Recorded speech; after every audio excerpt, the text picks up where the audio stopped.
Masih di Rahasia di Balik Rumah Kontrakan, karya dari Kak Aisyah Syed Syakila. Bismillah, assalamualaikum, selamat datang kembali di Fakta Sejarah. Bagian ke-18 di Fakta Sejarah.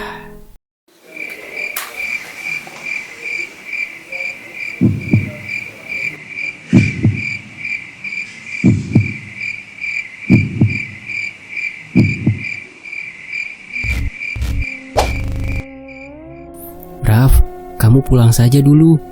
Aku mau ke rumah bapak, ujarku ketika berada tepat di jalan persimpangan. Dari jalan ini hampir dekat ke rumah bapak. Biasa juga seperti ini, jika selesai membayar kontrakan, aku akan mampir ke rumah orang tuaku. Aku ikut, Cak. Gak usah, tolakku, bimbang dengan pandangan orang jika kami selalu jalan bersama. Kenapa? Mau ketemu mertua masa gak boleh? Mertua? Baru calon juga, aku mendelik, mencebikkan sebelah bibir tanda mengejek. Sama saja, gak lama lagi juga jadi mertua, sahutnya dengan senyum manis. Terbesit juga tanya, andai sudah hidup bersama, apa sikap Rafka masih akan semanis ini? Sama sekali tak pernah membayangkan sebelumnya akan dipertemukan dengan laki-laki seperti dia. Kami dididik dengan cara tak sama. Pasti butuh perjuangan yang menyatukan dua insan yang terjalin dari latar belakang yang berbeda. Namun selama aku mengenal laki-laki ini, ia selalu mengimbangi sikapku.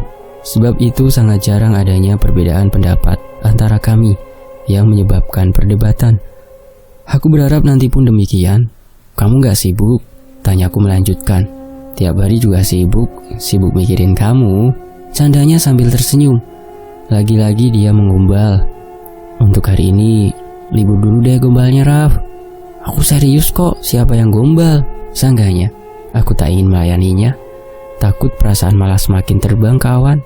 Jika dia sudah memulai kata-kata uniknya, perasaanku berubah tak menentu. Sesampainya di rumah bapak, kami langsung menyapa penghuni rumah. Ternyata hanya ada ibu.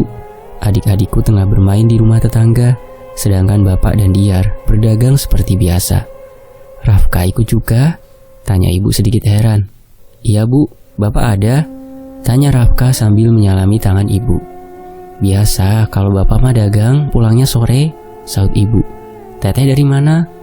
Baru pulang bayar kontrakan bu. Kok siang? Biasanya pagi-pagi. Kesananya pagi, tapi ngobrol dulu sama calon mertuanya bu. Rafka tiba-tiba menyahuti ucapan ibuku. Oh baguslah, biar makin kenal. Tapi jangan lama-lama. Apalagi kalian sering jalan berdua begini, ibu gak enak dilihat tetangga. Kita gak ngapa-ngapain kok bu, sungutku agak terusik. Teteh tahu sendiri, pemikiran orang lain itu gak sama.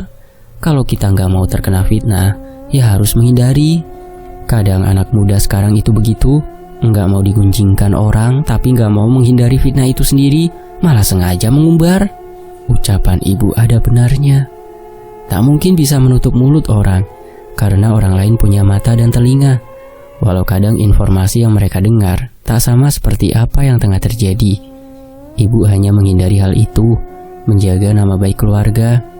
Beliau selalu berpesan, hidup kami memang tak berlimpah harta, tapi setidaknya sikap juga akhlak harus tetap dijaga.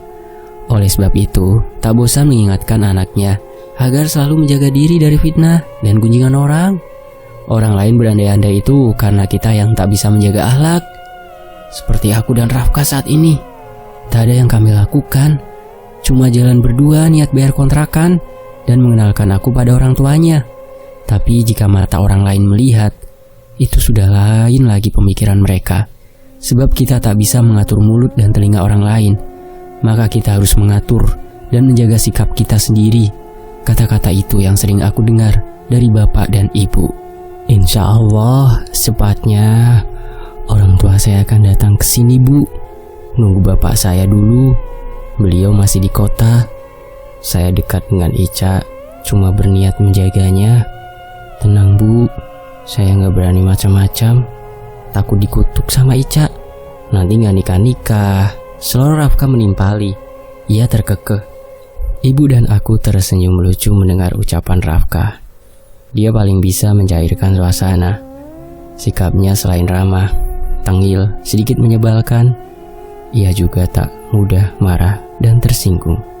Ia pamit melanjutkan pekerjaan, sedangkan aku masuk ke dapur, membuat kopi hitam milik bapak untuk Rafka, lalu menyuguhkannya pada laki-laki yang mengenakan kemeja tangan panjang berwarna biru polos itu. Duduk berdua dengan Rafka di amben, dengan mata laki-laki itu selalu memandang dan menyunggingkan bibirnya, membuat yang ada di dalam dada berdetak tak karuan. Mungkin memang kami memiliki perasaan yang sama, tapi tetap saja rasanya tak nyaman berada di dekat Rafka jika sikapnya begitu, membuatku malu dan semakin salah tingkah. Mendengar suara gesekan di pinggir rumah, aku mengambil kesempatan untuk menghindari Rafka. "Ibu lagi apa?" tanyaku sambil menghampiri perempuan yang terlihat tua dari usia aslinya. Mungkin karena hidup di desa, berkutat di sawah dan kebun, tak mengenal dunia luar, ia hanya mengabdikan hidup untuk keluarga, membuat ibu terlihat semakin tua. "Ini mau potong kayu, ibu tarik dari kebun tadi pagi. Kalau sudah dipotong tinggal jemur biar kering," sahutnya sambil kembali menggesekkan gergaji. Pemandangan seperti ini sudah sering kulihat dari aku masih kecil. Ibu perempuan tangguh, tak pernah manja. Bukan tak ingin dimanja tentunya, tapi memang tuntutan hidup yang memaksanya untuk melakukan hal itu dengan ikhlas. Aku tahu ibuku orang yang tabah dan juga sabar, tak pernah mengeluh walau apapun cobaan hidup yang ia lalui. Ibu selalu berkata, "Hidup ini hanya untuk ibadah, maka apapun yang dikerjakan harus ikhlas, karena itu akan bernilai ibadah." Hanya sekadar memotong kayu ke sawah dan kebun sampai mencari kayu bakar, ia tak pernah menunggu bapak yang kerjakan, karena tahu bapak tengah bekerja mencari nafkah. Meskipun ibu punya kompor gas, tapi ia selalu mengatakan memasak ditunggu, rasa masakannya lebih enak, juga bisa masak air banyak-banyak. Lagi pula, kayu bakar di desa ini sangat melimpah, hutan masih terjaga keasliannya. "Udah bu, sini teteh saja," pintaku sambil mengambil alih gergaji yang ibu pegang. "Jangan teh, ibu saja, nanti tangan kamu lecet. Pas nikah nanti suami kamu bilang tangan kamu kasar." "Biar saja bu, terima syukur gak terima silakan," ucapku. Aku juga dulu sering membantu ibu memotong kayu jika beliau tengah ke sawah. "Hush, jangan gitu. Jadi perempuan itu gak boleh jual mahal, apalagi sama-sama suka. Nanti Rafka cari yang lain, teteh nangis," sindir ibu sambil terkekeh. Tampak senang mengusikku. Aku cuma menggeleng sambil tertunduk menyembunyikan senyum. "Enggak lah, insya Allah Rafka baik kok bu, enggak memandang semua itu. Udah sini aku aja yang potong." "Ya sudah, ibu lagi masak nasi, mau ngakel?" tuturnya seraya melenggang menuju dapur. Tiba-tiba Rafka menghampiri. "Lagi apa cak?" "Lagi main sama gergaji," jawabku sambil tertawa. Biasanya Rafka yang selalu usil. "Orang nanya serius kok," ucapnya. "Ini lagi potong kayu, nanti kalau sudah digergaji semua, dibelah kecil-kecil pakai kapak itu," terangku sambil menunjuk kampak bergagang panjang yang tergeletak di kolong rumah. "Emang bisa? Gak usah kaget gitu juga tuh mukanya, cuma motong kayu mah bisa," sedikit menyombongkan diri pada Rafka. Rafka garuk-garuk kepala. "Bidadariku ternyata hebat juga. Aku bantu coba belah kayunya ya." Rafka mengambil kampak yang aku tunjukkan tadi. Agak kesulitan ia membelah kayu. Kadang besar, kadang kecil, tak sama ukuran. Kami kerjasama memotong kayu hingga selesai. "Aduh, capek," keluhku sambil duduk di amben dengan keringat membasahi pelipisnya. Punggungnya juga sedikit basah.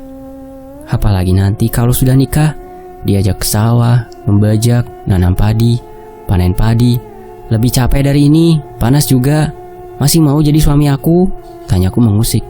"Nggak apa-apa, daripada jadi jomblo seumur hidup, lebih ngenes kayaknya." Rafka tertawa. Aku pun ikut tertawa. Ibu yang menyaksikan hanya geleng-geleng kepala, menyaksikan tingkah calon menantunya yang tengil. Tadinya berharap bapak pulang lebih awal agar kami bisa bertemu. Ingin membicarakan juga soal rencana orang tua Rafka yang nanti akan berkunjung guna membahas hubungan kami. Namun sudah hampir maghrib, bapak belum juga pulang. Kamu nginep aja di sini, Cak. Udah mau maghrib. Aku juga harus mau pulang. Usul Rafka. Kamu mau tidur di rumah mama kamu kan malam ini? Sebelum kami pulang dari rumah Bu Bambang, wanita itu emang berpesan pada Rafka agar malam ini menginap. Mungkin beliau sudah rindu karena Rafka cukup lama tinggal di rumah Bi Nena. Iya, Cak. Kasihan Bi Nena kalau aku nginep di sini. Dia juga belakangan ini kondisinya juga kan gak terlalu sehat. Aku khawatir. Lah terus gimana? Ya aku pulang juga. Tapi nanti arah kita gak sama loh. Emang kenapa? Maghrib, Cak. Masa kamu pulang sendiri? Gak apa-apa, Raf. Aku bukan penakut. Bismillah. Rafka tak membantah lagi. Kami pun pamit pada ibu dan meminta menjelaskan maksud Rafka tadi pada bapak kalau beliau sudah pulang. Berjalan melewati jalan setapak yang agak lebar dan pematang sawah. Jam 6 sore, cuaca masih cerah tak seperti biasanya. Mungkin karena musim kemarau, jalan masih terlihat terang. Rentang-rentang terdengar suara motor melaju kencang dari arah berlawanan, menimbulkan bunyi yang bising. Aku berjalan menepi, fokus melihat langkah kaki, masih membelakangi Rafka. Tiba-tiba tubuhku didorong hingga terjerembab ke sawah. Nasib baik sawah kekeringan. Belum musim penghujan jadi tak nyemplung ke tanah lumpur. Namun, karena sawah kering kerontang, rasanya malah sakit ketika sikut dan lutut membentur tanah kering dengan kuat. Aku sedikit meringis. Cak, kamu gak apa-apa? Tanya Rafka yang ikut duduk terjatuh di sawah. Aku masih linglung, berpikir apa yang baru saja terjadi. Suara motor tadi sudah lewat jauh lebih dulu ke arah tujuan kampung orang tuaku. Tadi ada apa, Raf? Tanyaku sambil gemetar masih terkejut. Gak tahu, itu motor gila. Waktu makin deket, aku lihat kok jalannya lurus seperti mau nabrak kamu. Padahal kan kita udah jalan di pinggir banget. Masa dia gak lihat? Makanya aku tarik kamu. Motor itu seperti sengaja mau nabrak kita, Cak. Terang Rafka. Kamu beneran gak apa-apa kan? Ia bertanya lagi ingin memastikan. Aku tadi berjalan tunduk, tak memandang ke depan, hingga tak tahu kalau motor yang lewat itu hampir menabrakku. Aku mengangkat tangan melihat sikut. Tampak sedikit bercak darah membasahi lengan baju berwarna pink muda yang aku kenakan. Berdarah, Cak? Iya, Raf. Ini tanahnya kering banget. Lutut aku juga kayaknya luka. Tadi harusnya kamu dengerin aku. Nginep di rumah ibu. Rafka tampak iba melihatku meringis. Aku merasa heran. Tujuannya mau kemana? Jalan ini kan ke arah kampung bapak, kampung terakhir. Jalan juga tanah dan buntu. Kok bisa ngebut gitu? Penasaran dengan pemilik motor tersebut.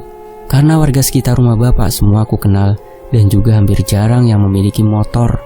Karena akses jalan yang masih sulit dijangkau oleh kendaraan. Terlebih jika musim hujan, akan sangat sulit melewati jalan ini, membuat warga kesulitan jika menggunakan motor. Udahlah, ayo pulang. Aku gak jadi nginep di rumah mama. Khawatir sama kamu. Raf, apa jangan-jangan motor tadi itu jelmaan jin yang mau nyelakain aku ya? Rasa penasaran semakin berkecamuk. Jadi memikirkan hal yang bukan-bukan. Masa jin bisa bawa motor? Gaul banget. Rafka malah terkekeh.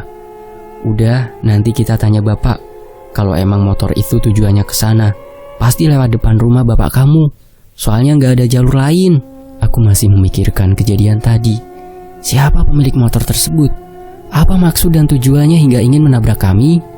Hari memang menjelang maghrib. Tapi aku yakin orang itu mana mungkin tak melihat kami berjalan di pinggir, karena hari masih terang.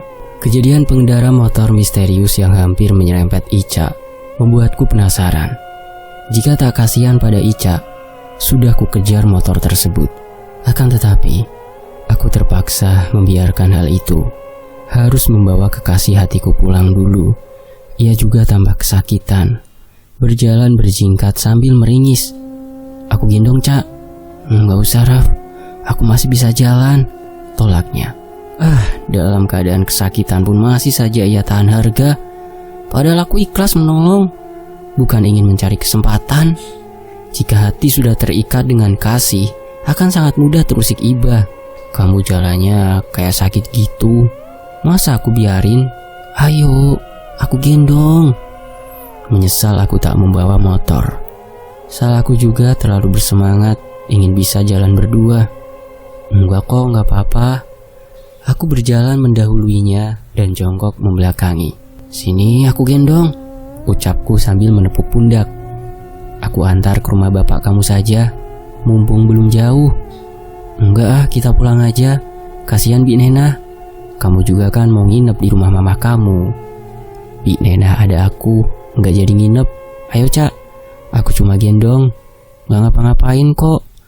Gak tega lihat kamu jalan kaki dengan kaki sakit begitu. Apalagi jalannya masih jauh. Nurut Cak. Gak dosa kok, bukan sengaja mau pegang-pegangan. Ini darurat, bujukku. Sangat susah untuk meyakinkan kekasih hatiku ini. Terlalu banyak yang ia takutkan. Aku masih jongkok dan menunggu. Sama sekali tak ada respon. Ia tetap kukuh menolak tawaranku. Tak ada cara lain. Aku bangkit dan menghadapnya. Ia masih berdiri tak bergerak. Sigap ku angkat tubuhnya dengan kedua tangan. Jangan Rafka. Ica tampak terkejut dengan tindakanku. Kalau nggak gini, kamu itu selalu nolak. Apa salahnya nurut? Rafka, aku masih bisa jalan. Matanya menatapku. Ngeyel. Apaan ngeyel? Bandel. Aku lihat Ica menekuk wajahnya, tapi tetap saja terlihat manis. Aku tersenyum, tak peduli dengan penolakannya. Melanjutkan membawa Ica kembali ke rumah orang tuanya. Masih penasaran juga dengan pengendara tadi. Ingin saja aku hajar. Aku takut kalau terlalu banyak sentuhan fisik antara kita. Ini nggak boleh, Raf. Ica bersuara setelah terdiam agak lama. Cak, kalau nggak di jalan gini, aku bisa teriak minta tolong.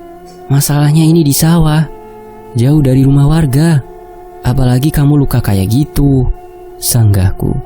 Bukan aku tak mengerti perkara dosa yang selalu Ica hindari. Tapi kondisi saat ini bukan dengan sengaja saling bersentuhan, tapi murni karena ia tertimpa musibah. Tapi aku masih bisa jalan. Kukuhnya lagi. Iya, mau kapan sampainya? Isya. Terus kamu gak sholat maghrib? Nanti dosa. Dosa mana? Ayo. Aku membuat perbandingan. Kalau kamu ngerasa ini dosa, biar aku saja yang tanggung dosanya.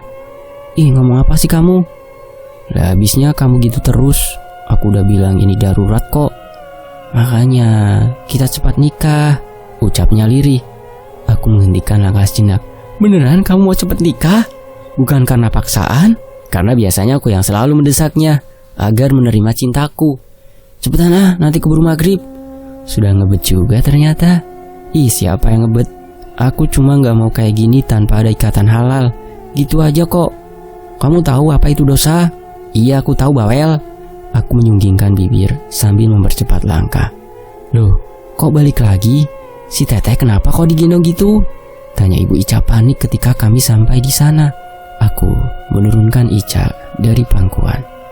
Ia berjalan pelan menghampiri ibunya. Bapak Ica juga sepertinya baru pulang dagang, turut terkejut dan menghampiri anaknya.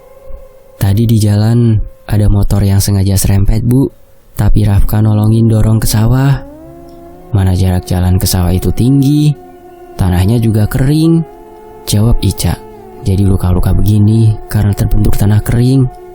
Astagfirullah, ada-ada saja. Kok bisa ada motor nyerempet? Tanya Bapak Ica. Bukan nyerempet, Pak. Sepertinya sengaja mau nabrak. Terangku. Jelas motor itu nyaris menabrak. Makanya aku dorong Ica ke sawah. Sengaja mau nabrak? Iya, Pak. Motornya juga lewat ke sini pasti. Soalnya gak ada jalan lain lagi. Ya kan, Pak? Tanyaku. Bapak dengar tadi memang ada suara motor lewat. Bapak pikir motor yang mau ke tetangga. Ungkap beliau sedikit kesal. Masuk dulu, Neng. Kasih obat lukanya. Gak parah kok, Pak, sahut Ica. Biarpun gak parah, tetap saja sakit. Sana kasih betadin. Perintah bapaknya lagi. Aku mengantar Ica masuk ke dalam dan membiarkan ibunya mengobati luka. Pak Hanafi dan aku hendak keluar melihat-lihat berkeliling ke beberapa rumah tetangga. Yakin pengendara motor itu belum kembali. Juga tak akan jauh di kampung ini, karena rumah penduduk tak begitu banyak. Kanan kiri diapit sawah yang membentang, jika kembali harus melewati jalan ini. Namun karena hari sudah mulai gelap, azan maghrib sudah berkumandang. Calon mertuaku itu tak melanjutkan pencarian, harus melaksanakan ibadah sholat maghrib di surau terdekat. Untung si Neng gak pulang sendiri. Bapak jadi makin khawatir sama si Neng. Calon mertuaku mengajak berbicara ketika kami berjalan pulang dari surau. Iya pak, kalau bisa Ica gak usah ke kontrakan dulu, biar di sini saja. Saya juga khawatir pak, gak tahu apa niat orang itu sampai mau mencelakai. Sebaiknya kalian segera menikah, biar bapak tenang dan ada yang jaga anak bapak. Iya pak, insya Allah segera. Seperti yang kukatakan pada ibunya Ica, aku menunggu bapak yang masih di kota. Mama sudah mengabarkan hal ini pada ayahku itu soal hubungan kami. Tinggal menunggu beliau pulang, entah besok atau lusa. Aku akan membawa mereka untuk melamar. Perasaan yang tak terlukiskan ketika harapan dan perjuangan selama ini akhirnya berbuah manis. Pucuk dicinta, ulang pun tiba. Tak ada yang sia-sia. Setiap proses akan membuahkan hasil, diiringi sabar dan tawakal. Ya, hubunganku dengan Aisyah akhirnya berbunga. Meski masih kuncup, setidaknya harapan itu semakin besar. Selain itu, menambah kebahagiaan lagi dengan izin dan restu dari kedua belah pihak. Di sisi lain, sebelum pulang, aku diajak makan oleh ibunya Ica. Aku tak menolak. Kami berkumpul untuk makan bersama. Rumah yang tak begitu besar tampak ramai diisi gelak tawa dari adik-adik pujaan hatiku itu. Tak pernah merasakan kebersamaan seperti ini sebelumnya. Canda tawa dan riuh rendah menghiasi seisi rumah. Berbeda dengan rumahku yang selalu dingin dan sepi. Itu sebabnya aku tak betah tinggal di rumah. Orang tuaku juga sibuk dengan kegiatan masing-masing. Jarang ada kesempatan berkumpul begini kalau bukan hari besar.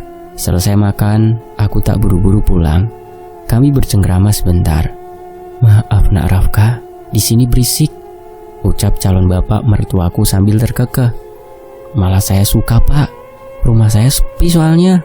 Makanya bosan, gak ada teman. Iya, kalau cuma anak satu-satunya, pasti begitu, gak ada teman di rumah. Iya pak, makanya saya suka kebersamaan kayak gini. Bantu bapak keliling kampung sebentar. Kita tanya sama warga soal yang bawa motor itu, ajak Bapak Ica. Iya pak, saya juga penasaran. Kami yakin orang itu belum keluar dari kampung ini. Karena ibunya Ica berkata, kalau belum ada suara motor lewat di depan rumah selama kami di surau. Tengah asyik mengobrol, rentang-rentang mendengar suara motor. Aku bangkit dan hendak melihat. Baru membuka pintu, motor tersebut sudah melesat jauh melewati rumah ini dan meninggalkan kampung. Itu pasti motor tadi pak. Kira-kira tadi dia bersembunyi di mana ya? Aku yakin sekali, karena suara knalpot yang berisik dan sengaja melaju dengan kecepatan tinggi, seperti di jalan tadi. Raut wajah laki-laki yang kuterka sudah berkepala 5 itu tampak kecewa dan kesal. Pintar orang itu mencari kesempatan. Pergi ketika kampung sudah sepi dan berada di dalam rumah masing-masing. Tetapi menjadi tanda tanya, siapa orang itu? Apa tujuannya? Nak Rafka nginap saja di sini, besok pagi pulangnya, ucap ibunya Ica. Saya pulang saja bu, gak enak kalau nginap. Apa kata orang nanti? Iya lebih baik pulang saja. Bukannya apa, selain rumah ini sempit, gak ada tempat yang nyaman untuk Nak Rafka tidur. Juga benar kata kamu, gak enak kalau tetangga tahu, cetus Bapak Ica. Aku mengerti kebimbangan beliau. Kalau soal tidur, di mana saja saya nggak masalah pak. Saya cuma menghindari gunjingan orang, sama seperti pesan ibu, harus jauhi fitnah. Nanti mendadak dinikahkan sama warga kalau salah paham, jadi repot. Jawabku terkekeh. Ibu dan Bapak Ica pun ikut tertawa. Aku pun pamit pulang, diantar hingga jalan yang agak besar dan ada penerangan. Sekali lagi, sebelum calon mertuaku itu kembali ke rumahnya, aku mengatakan kalau tak lama lagi akan berkunjung bersama orang tua untuk melamar. Bapak Hanafi mengangguk mengiyakan. Aku menyalaminya lalu pamit dan berterima kasih. Sementara itu, di sisi lain, 2 hari tak bertemu bidadariku, rasanya bak sewindu. Aku mulai merindukannya, menunggu bapakku yang masih belum juga datang. Terpaksa menunda rencana akan ke rumah orang tua Ica untuk melamar. Masih harus menunggu. Aku selalu berusaha menelpon, tapi tak pernah diangkat. Katanya segan pada orang tuanya. Kadang kami cuma berbalas pesan. Lumayanlah menghilangkan sedikit rinduku. Namun ternyata hari ini Ica sudah ada di kontrakannya. Tak tahu kapan dia datang. Aku menghampiri, berdiri di ambang pintu yang terbuka. Tampak Ica tengah mengemas barang yang ada di ruang tengah. Kapan kesini, Cak? Kok nggak bilang? Padahal bisa aku jemput. Tadi, Raf, ini disuruh bapak beresin barang, suruh pindah, dan nggak ngontrak lagi. Tadi aku lihat rumah masih sepi, makanya langsung kesini, sahut Ica. Ada kok di dalam. Aku lagi mandi mungkin, sahutku. Jadi kamu nggak bakal ngontrak lagi? Iya, bapak minta aku tinggal di sana saja. Oh iya, lebih bagus begitu, biar kamu aman. Luka kamu gimana? Tanyaku basa-basi. Padahal sering menanyakan ini lewat pesan saat kami jauhan. Sudah mendingan, makanya bisa kesini. Alhamdulillah kalau gitu. Nanti aku bantuin beresin. Soalnya hari ini harus kerja. Iya, nggak apa-apa. Barangnya juga nggak banyak kok. Bisa lanjut besok atau kapan saja. Tapi rasanya aku mau nginep aja di rumah Bi Nena malam ini. Temenin Ani juga, kasihan. Bapak pasti khawatir sama kamu. Aku juga khawatir. Di sini ada aku, jadi nggak usah bimbang. Jika ia tinggal dengan orang tuanya, setidaknya aman karena ada yang menjaga dan tak akan ada yang berani mengganggu. Sedangkan jika tinggal di sini tak ada yang menjaga, aku juga harus meninggalkannya untuk kerja. Sangat trauma saat ia dicelakai dan terluka. Sebenarnya aku masih bingung pindah atau enggak. Rasanya nggak tega ninggalin Bi Nena di sini. Ada aku. Kamu gak usah khawatir, Cak. Pikirkan keselamatan kamu dulu. Nanti aku cari kontrakan buat Bi Nena. Ulasku menenangkan kegundahannya. Makasih ya, Raf. Aku kangen. Ica menghentikan pekerjaannya, menatap ke arahku. Beberapa detik tak bersuara. Hening. Aku juga, Raf, sahutnya. Lalu berpaling, malu. 2 kata yang terucap dari bibirnya berhasil memicu semangat, membuat hidup terasa berarti ketika saling merindu, saling menitipkan kasih dan menunggu sampai hari bahagia itu tiba. Aku sudah tak sabar. Aku tahu dia punya rasa yang sama. Hanya saja masih malu-malu untuk mengutarakannya. Mungkin lebih tepatnya, menjaga diri. Aku berangkat dulu, Cak. Hati-hati di rumah. Tak ingin membuatnya salah tingkah lebih lama. Segera undur diri dari hadapannya, menepis kata hati yang ingin bersamanya lebih lama. Aku kembali ke rumah Bi Nena, mengambil helm. Tampak istri Mang Tatang itu seperti tengah menahan sakit. Wajahnya pucat dan selalu tampak mual. Kenapa, Bi? Masuk angin mungkin, Nak Rafka. Sudah berangkat saja, Bibi gak apa-apa. Perasaanku gundah. Teringat lagi waktu itu sebelum Bi Nena kesurupan. Ia sering ingin muntah dan seperti orang meriang. Tapi ada laporan yang harus kuserahkan hari ini. Melihat Bi Nena menunjukkan gelagat aneh, aku berniat libur hari ini. Takut terjadi sesuatu pada Ica lagi. Hanya akan ke pabrik sebentar untuk menyerahkan laporan. Selesai mendapat izin, aku kembali pulang. Aku lihat rumah Bi Nena pintunya terbuka. Aku turun dari motor dan membuka helm menuju rumah Bi Nena. Mang, mana Bibi? Tanyaku pada laki-laki yang masih terbaring karena patah kaki itu. Tadi kayaknya keluar, tapi memang dengar ada bunyi berisik di rumah Neng Ica. Mamang tadi suruh Ani lihat, tapi nggak berani katanya. Hah? Apa jangan-jangan? Ya sudah, Mang, aku lihat ke sana dulu. Setengah berlari menuju rumah sebelah, terdengar suara rintihan dari rumah Ica. Perasaanku berubah tak nyaman. Segera berlari ke sana. Benar saja dugaanku. Astagfirullah, Ica.